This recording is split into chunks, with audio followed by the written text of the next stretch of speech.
Assalamualaikum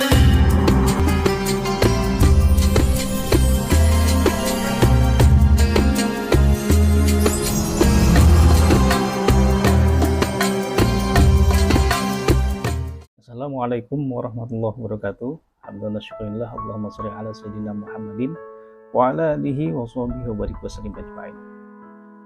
Pemirsa Ajmal Ghanim channel yang berbahagia, selamat berjumpa kembali di Ajmal Ghanim channel. Semoga Anda semuanya senantiasa sehat walafiat serta diberikan kemudahan dalam segala hal oleh Allah Subhanahu wa taala.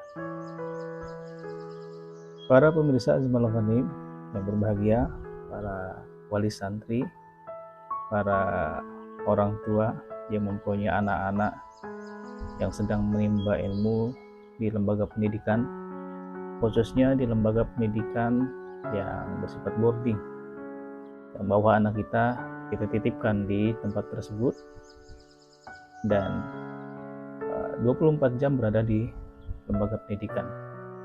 Alhamdulillahirrahmanirrahim, kali ini kita berjumpa kembali di Ajmal Ghanim channel. Umi abi rahimakumullah, para wali santri yang berbahagia, kali ini kita akan merespon komentar-komentar yang berada di salah satu video yang kami upload beberapa bulan yang lalu, agak lama, yang bertema atau berjudul tentang anak pesantren minta pulang. Ada beberapa pertanyaan atau beberapa ungkapan yang ada di video ini, sudah mencapai 100 komentar. Kita akan bacakan beberapa komentar dalam video ini dan kita respon komentar-komentar ini. Baik, para pemirsa Ajmal Ghanim yang berbahagia, yang pertama datang dari ini, komentarnya sepertinya acak.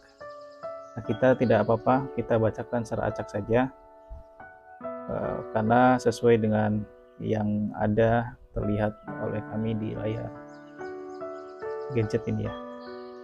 Yang pertama datang dari Ray Fox 12 hari yang lalu. Beliau menyampaikan, Assalamualaikum Ustaz, doakan anak saya juga Raihan Muzaffar bin Kulfa agar betah di pondok. Udah mau 2 tahun minta keluar, katanya sering dibully. Baik, dalam video yang lalu kita menyampaikan tentang pembulian di pesantren. Betul, memang ketika anak kita dibully, tentu saja sebagai orang tua kita akan merasa bersedih mendengarnya, akan merasa tertekan ketika kita mendengarnya. Lalu anak kita tentu saja sudah wajar ya, dia tidak betah kemudian minta pulang gara-gara mendapat perlakuan tidak baik dari orang-orang di sekitarnya. Lalu apa yang bisa kita lakukan sebagai orang tua? Karena kita bingung ya, tentu saja ketika anak kita menyampaikan hal-hal yang buruk yang buat kita khawatir, maka sesuai yang ada di video yang lalu, segera lakukan komunikasi kepada pembimbingnya. Sampaikan tentang keluhan anak kita, bahwa anak kita mendapatkan perlakuan tidak baik di pondok pesantren. Oleh karena itu, segera lakukan komunikasi yang intens dengan pembimbingnya. Sampaikan semua hal secara detail yang berkaitan dengan anak kita yang mendapatkan bully. Lalu minta arahan baiknya seperti apa.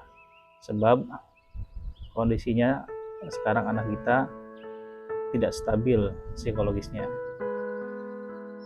Nah, wajib ini kita komunikasi secara intens supaya anak kita, karena anak kita juga hak belajar ya, hak di pondok itu untuk belajar dengan tenang dan nyaman. Oleh karena itu, minta kebijaksanaan kepada pembimbing pengurusnya untuk menindaklanjuti hal ini. Sebab dengan itu kita bisa segera menyikapi kejadian seperti ini, karena ini harus segera disikapi, sebab kalau tidak nanti akan berlanjut-lanjut dan akan berlarut-larut dan anak kita semakin tidak nyaman berada di pondok. Insyaallah mudah-mudahan seperti itu komentar singkatnya. Yang berikutnya dari Hajah Pupu Wadah. Mohon doanya ya Ustadz, mudah-mudahan anak saya betah di pesantren, semoga dilancarkan mencari ilmunya, amin amin. Ya mudah-mudahan anak kita semuanya yang berada di pondok pesantren dilancarkan serta disehatkan. Yang penting disehatkan, karena setelah sehat anak kita akan bisa belajar dengan tenang dan tertib di pondok pesantren. Berikutnya dari kumpulan gaming 3 bulan yang lalu. Assalamualaikum, anak saya udah 2 tahun mondok, lalu pulang balik lagi ke pondok. Belum 1 bulan, anak saya minta pulang, katanya nggak betah. Gimana solusinya ya Pak Ustadz?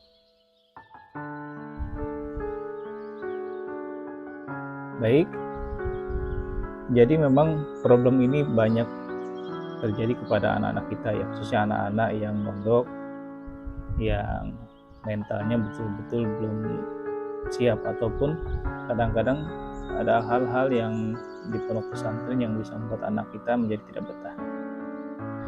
Maka ketika anak kita minta pulang, kita harus perjelas dulu alasannya seperti apa. Kalau alasannya ada di pesantren, atau dari pengurus, atau dari fasilitas yang ada di pesantren, maka segera kita komunikasikan kepada pengurus untuk bagaimana solusinya supaya anak kita bisa betah di pondok pesantren. Kalau masalahnya adalah ada pada anak kita sendiri, maka coba memberikan motivasi yang terbaik ketika ada kesempatan kita berbicara kepada anak kita. Motivasi, memberikan gambaran-gambaran kehidupan untuk supaya mencerahkan cara berpikirnya, mencerahkan pola berpikirnya, dan meluruskan cara berpikirnya. Kadang-kadang karena anak kita itu namanya anak-anak, cara berpikirnya belum stabil, masih tergoyang kesana kesini, apalagi sesuatu yang mempengaruhi psikologisnya bisa mempengaruhi cara berpikirnya. Nah, itu penting. Oleh karena itu, sekali lagi memang kita wajib atau kita perlu untuk senantiasa berkomunikasi dengan para pengurus, para pembimbing untuk kebaikan anak kita. Sebab yang lebih mengetahui anak kita ya para pengurus di pondok pesantren, yang tahu tentang keseharian yang ada di pondok pesantren. Mudah-mudahan bermanfaat.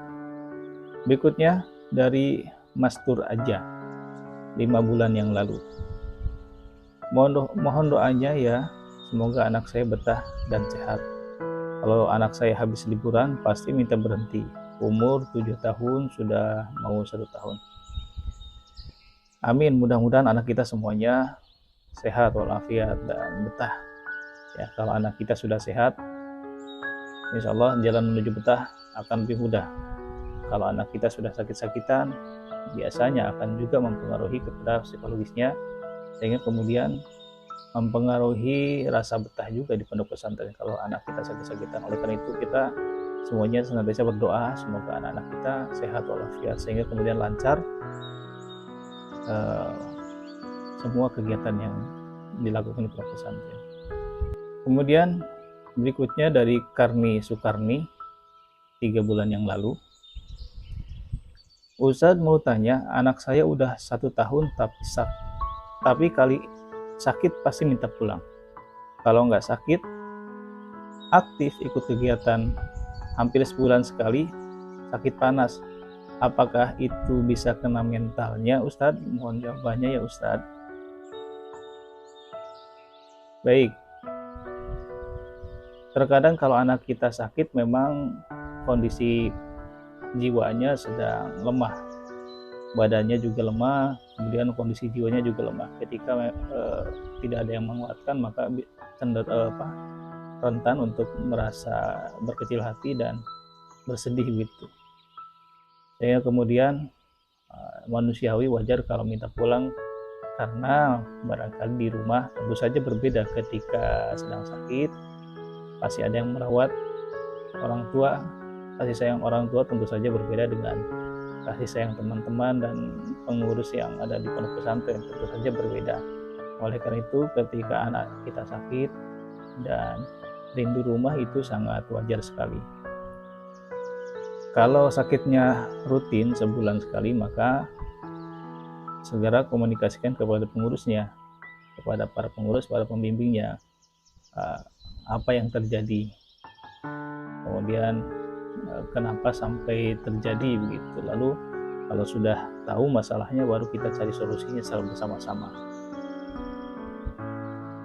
Karena kalau nggak sakit kan aktif berkegiatan ya. Kalau sakit saja jadi perasaannya kecil gitu, hatinya menjadi kecil. Nah itu barangkali minta nasihat kepada para pengurusnya untuk bisa menguatkan hatinya, memotivasi hatinya supaya hatinya kuat kembali, walaupun dalam keadaan sakit. Anak sakit itu sebetulnya perlu perhatian. Ketika anak sakit, dia perlu perhatian yang lebih fokus itu, yang lebih intens.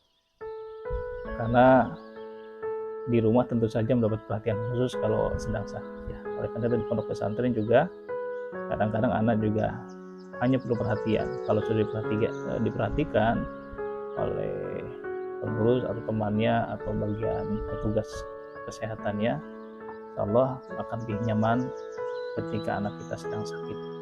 Berikutnya dari Jovanka Violeta. Semoga anak saya betah di pesantren, menjadi anak yang soleh, selamat, dan sukses di dunia akhirat. Amin. Amin. Ya Rabbal Alamin. Kita berharap semuanya seperti itu. Mudah-mudahan anak kita senantiasa sehat walafiat di pondok pesantren. Berikutnya dari Fariza Aulia 999. Ini 6 bulan yang lalu. Pak, mohon doanya, kedua anak saya mengeluh dan ingin pulang dari pondok.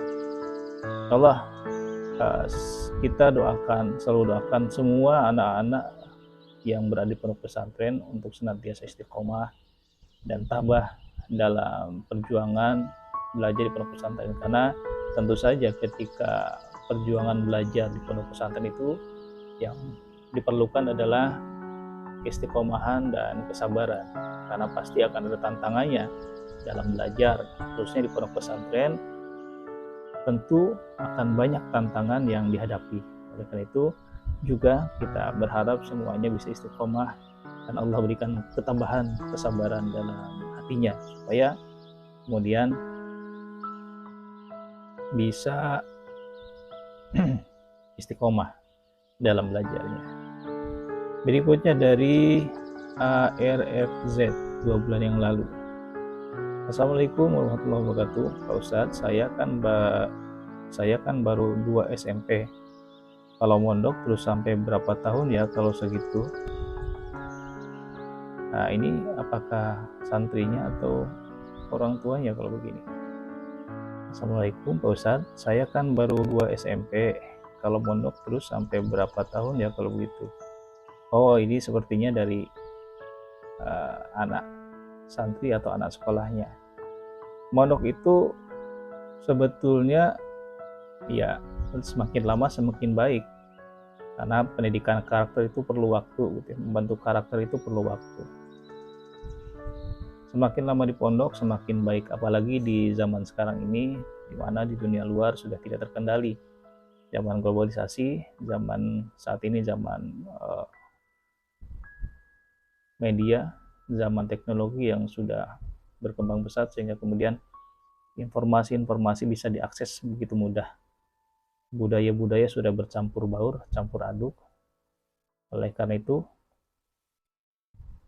pondok pesantren adalah di antara yang terbaik untuk tempat pendidikan anak-anak, sebab lingkungannya terjamin, lingkungannya adalah lingkungan yang baik insya Allah, dengan orang-orang yang baik dan budaya yang baik.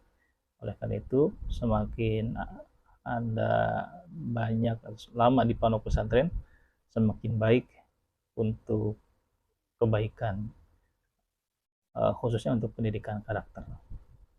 Ya, begitu. Baik, kami warahmatullah. Sementara ini cukup yang bisa kita respon komentar-komentarnya. Soalnya nanti berlanjut di komentar atau respon-respon komentar berikutnya. Mudah-mudahan kita semuanya, atau mudah-mudahan yang tadi disampaikan, yang kami respon tadi dari komentar-komentar tersebut bisa memberikan pencerahan kepada kita semuanya.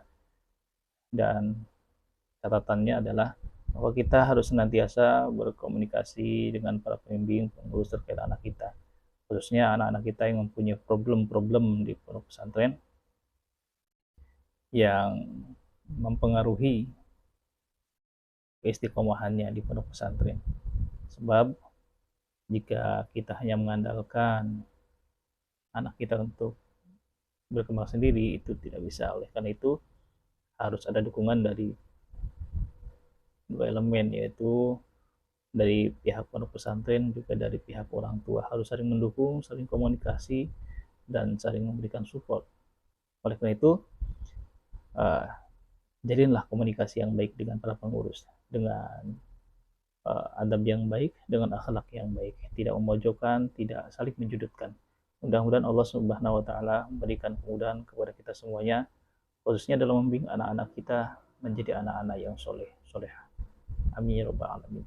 Assalamualaikum warahmatullahi wabarakatuh.